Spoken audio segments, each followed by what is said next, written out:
of the recap on what happened with Naziah Harris. Now, the last thing I want to point out concerning these circumstances is that police also believe that they have a motive. Here's a little bit of Naziah's aunt Shannon testifying about some of that. Can you kind of describe the relationship between Naziah and Jarvis?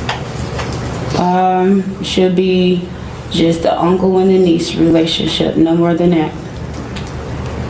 And to fast forward, on January 21st of 2024, Officer Gardner came to pick up Naziah's tablet. My mom asked me to put it on the charger. I put it on the charger.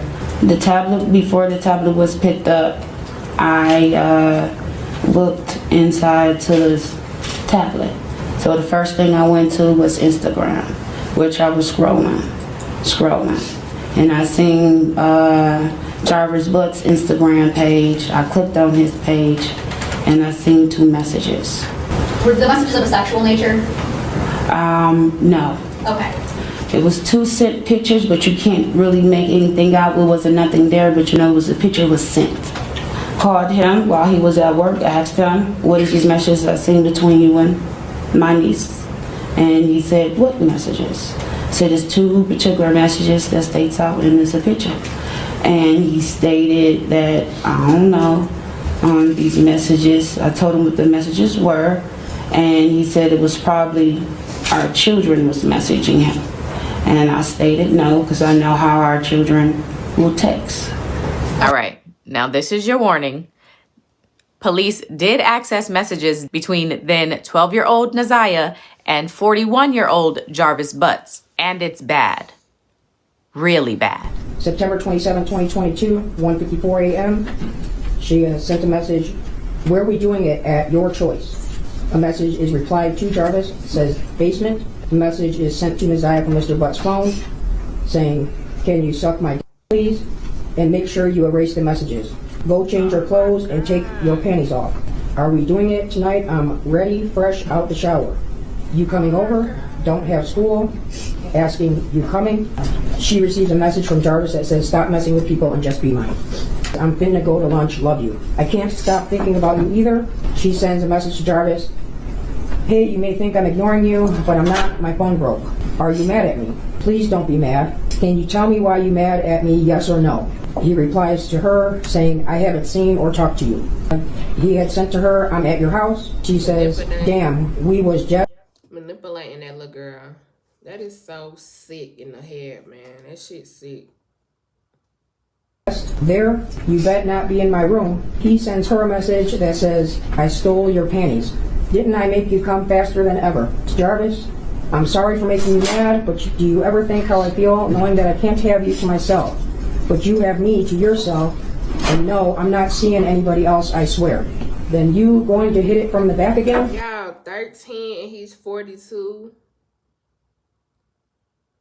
So that could literally be like her granddad. Like, he could be a young granddad. Not even just a dad, but he could be her granddad. Can't he? 13 years from 42. That's like 29. I think, I don't know. Send me some pictures, please. I want some pussy. And the name on here that she has, this number saved is Bae for life. B-A-E, the number 4, and then life. Are you naked yet? Come on, Bae, I'm sorry. Just not in the mood right now. I'm sorry. I didn't sneak out for nobody, I swear. I know you're having a rough day, but I swear I'm not lying. Why won't you believe anything I tell you? I'm not like other girls. There is no need for me to lie to you. The meaning is you're mine and mine only. The and all you're mine and will stay mine. Go take them panties off. He sends a message to her that says, I'm trying to, can I get my dick sucked today? I just want your body on mine. We doing something or what? At 0123, she replies, I want to lay with you. He replies, I'm going upstairs. She sends, okay, Shan going up there too. Give her some so she can shut up and leave you alone. She only acting like that because she's horny. Come downstairs so I can sit on it real quick. You was right, it hit different outside. Do you like your girls skinny? That's messed up because I was gonna f the shit out of you. I still want you to do it. August 4, 2023 at 22:07 hours, Naziah sends to Jarvis. Shan and Nana left. Jarvis replies, okay, what you saying? Naziah then replies back, what you think I'm trying to say? I want to try something.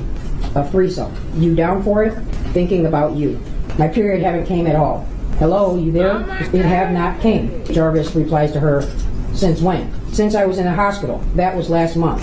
I'm scared. I don't know IDK. What to do? I have to go to the doctor's TM for tomorrow. You said that you took a pregnancy test and it was negative. She replies, it did. Jarvis then replies, so go get another one. I can't. I have no money. 1443, she says, you ain't scared to get a plan B. Get a pregnancy test and bring it later today. Just act like you have to use the bathroom. 1456, Jarvis replies to her with, okay. September 27th, starting at 21:26 hours, Messiah sends, but are we still on for Friday? Jarvis replies, yes. What we doing though? At 21:49, she sends back, Jarvis replies, seriously? Messiah replies, yeah, what else we gonna do? Jarvis replies back to her, where? It now jumps to October 21st at 19:05 hours. Messiah sends, hey babe, I need that plan B today. Jarvis sends her the letter Y. And now jumping to November 27th. Messiah sends, I just want to talk. I really don't want to lose you. I don't what's your problem, but I need you to bring me what I need tonight. It's hard doing all this gym shit with this baby. And if I don't do them, I'm going to get a F. January 9th, 2024 at 14:21, Messiah. The poor girl got to worry about excelling in gym class, and yet you impregnating the baby. This nigga need to ride in the bottom of the jail, and he need to go to hell. Sent to Jarvis, don't forget to be there before 3. I will let you know when I'm leaving the school. If you're not there, I will wait. Send okay if you've seen the message so I can delete your number. Jarvis replies, okay, and those messages were deleted. There was no further communication between Naziah's text number and Jarvis's number after January 9th, 2024, 1 year ago today. Yes. All right, so all of that leads me to the final thing that you need to know about this case, and that is that it hasn't gone to trial yet. Everything I just showed you is from the preliminary hearing. A preliminary hearing is when prosecutors get to present their witnesses and evidence in front of a judge, and that judge gets to determine if there's enough probable cause that this case should go to trial. And that's what happened for Jarvis. The prosecutors presented everything that I showed you and more to the judge, and not only did she determine that this case should absolutely go to trial, she also had some words for all of the adults that were in Naziah's life. I have to speak on Naziah Harris and the community together. From what I have heard over the last 4 days and 5 days total is that several people failed her. I don't know where her mother is. I don't know anything other than that she was forced to live in a home where she was not protected or given adequate attention and love. I don't know where her father is. I don't have any mention of him in her life, no presence. To Cordell, aka King, and all the men who saw Jarvis Butts hanging out and always around these young girls, including Naziah, and his 9-year-old daughter going up to the shop to clean up the shop. There's no mention of CPS, but I wonder what their involvement was over the years, because this was not just a 1-year thing. There are text messages at least from 2022. To her adoptive grandmother, Annette Harris, whose testimony, in my opinion, was very questionable. I understand why the people put her on the stand to establish Naziah's residence and the houses on Bedford and the regular routine, to establish also that Naziah was not a runaway child, that she was not a bad kid. But to always send those girls up there to clean up the shop raises questions. And how were there 2 women in the house who have birthed children themselves who did not notice that Naziah was pregnant, and I believe she was, and not having her period anymore? And what stood out the most was when Annette Harris stood on the stand, and she learned around 6 p.m. that Naziah did not come home from school, and said she looked around for her and decided to wait until the next morning to call the police. Wow. Without a tear, without emotion, or any expression of being devastated. Chills. And to her Aunt Shannon, who also showed no emotion, expression of being devastated from Naziah going missing. She stated that she had friends help look for Naziah, but was directed to just wait until the morning to call the police. A grown woman who likely suspected something strange going on didn't feel the need to call the police either. They were both able to go to sleep at night without hearing from Naziah or having any indication that she was coming home that night. As far as the people establishing probable cause, I will focus on count 1 as it's been stated that there is no contention with counts 2 and 3. In count 3, I will amend based off of the motion and testimony I heard that Naziah was 12 and not 13 at the time that Jarvis Butts had sexual intercourse with her. The prosecution is correct. You do not have to have a body to establish first-degree premeditated murder. It would have been a much shorter exam had her body been found, but this is where we are. In the last 365 days, no text messages. We all heard today and yesterday that she was very active and frequently texting. No social media for a year. We heard through testimony that she was also active on social media. No phone calls, which she was also able to do according to testimony. No physical sighting of her by anyone. She never came back to school. No one has seen her.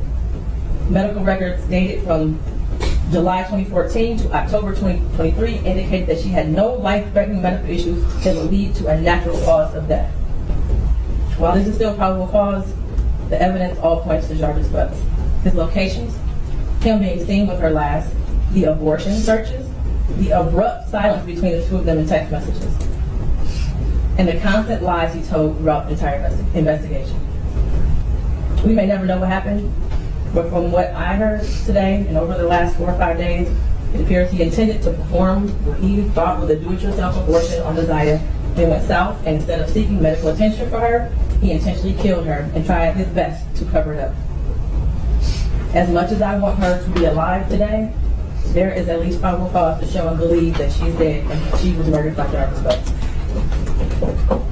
Mr. Butts, stand up. You've been sitting over there for 4 days with your head down, sitting between and behind your attorney with your mask on and taking vigorous notes. I want you to pay attention and listen to everything I have to say. I have been trying to figure out for the last 5 days, you. At one point I thought you were cognitively impaired in the beginning of the exam. And then maybe you had the brain of a 10-year-old and that's why you were doing such things. But as I heard more and more testimony, you're just a true definition of a pedophile. Watching you laugh and brag about all the women you have with different women and the children and the girlfriends, and making babies to groom them, and having them in your presence, cleaning up your shop, and the little girls around you, has landed you here today. You groomed Naziah. You played mind games with her. We all heard that. You controlled her emotionally. She was exposed to so much at such a young age. The text messages between you two were disgusting to hear. And to think that she had you saved in her phone and begged for life. Naziah deserved so much more. And while I mentioned other people that failed her, Jarvis Butts, you were the monster in this whole picture. She did deserve love from her parents and everyone who was in her life. She was ignored, she was neglected, and you took complete advantage of that. She wanted someone to love her, and she will never know what that feels like. Your children deserve more.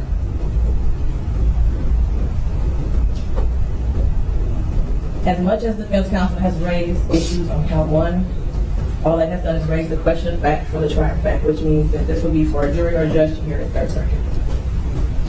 I pray for the healing of all the victims and young girls and possibly boys who have come into contact with you. As a community, we should look at this case as a prime example of how much work we have to do when it comes to protecting our children and especially our black girls. I pray for closure and healing for all those who have been traumatized by you. And for you, Jarvis Butts, I wish you a speedy trial and that justice be delivered.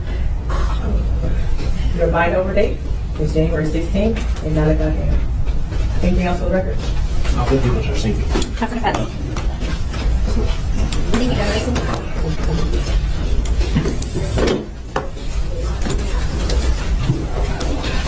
Do the right thing and tell us where she's at, please. I'm sorry, Judge. Just do it, Jarvis. Where is she at, Jarvis? Just tell us. Oh, God, over you. Sorry, bro. Judge, I'm sorry. I'm not trying to disrespect your court. You all could turn off the camera, please. You don't deserve it. And roll. And this is why I can't do cases about children, because it is infuriating. Okay, so next up will be Jarvis Butts' trial. There isn't a date set yet, but I'm sure it's coming soon. And in the words of that judge, I wish for a speedy trial and for justice to be delivered.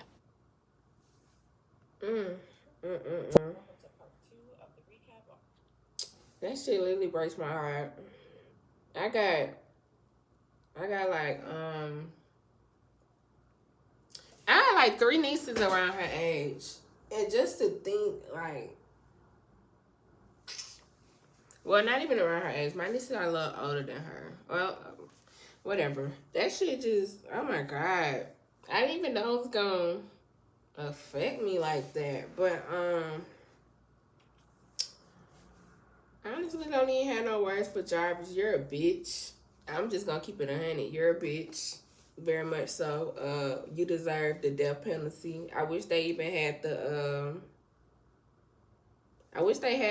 chair still, if they still had it. Honestly, I feel like you need to be hung by your balls.